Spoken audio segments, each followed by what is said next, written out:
पुण्यातील नसरापूर अत्याचार प्रकरणावरून राजकीय वातावरण चांगलंच तापलं आहे. अमरावतीत खासदार डॉक्टर अनिल बोंडे यांनी या प्रकरणावर तीव्र प्रतिक्रिया देत आरोपींवर कठोर कारवाईची मागणी केली आहे. अशा आरोपींना ठेचून मारायला पाहिजे असं संतप्त विधान त्यांनी केलं आहे. पुण्यातील नरसापूर येथील अत्याचार प्रकरणामुळे राज्यभर संतापाची लाट उसळली आहे.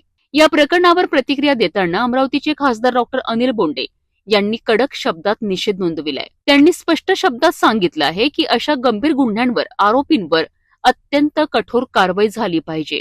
अशा आरोपींना ठेचून मारायला पाहिजे असं संतप्त विधान करत त्यांनी प्रशासनाला कडक संदेश दिला आहे.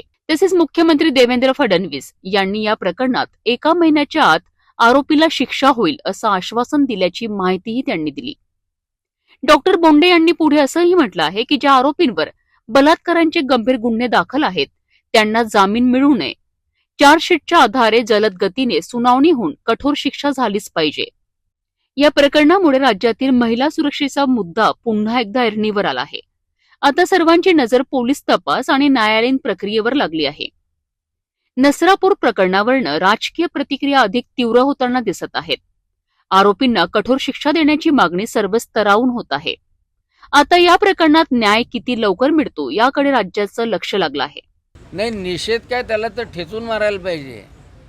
पण आता दुर्दैव असं आहे की आपल्या इथे कायद्यामध्ये वेळ लागतो. पण मी एका गोष्टीच्या समाधानी आहे की ताबडतोब मुख्यमंत्री देवेंद्रजी फडणवीस यांनी ताबडतोब जाहीर केलं की 1 महिन्याच्या आत त्याला शिक्षा होईल आणि चांगला वकील लावू, सगळ्यात फास्ट ट्रॅक याच्यावर ते घेऊ, कारण विकृत माणूस आहे तो.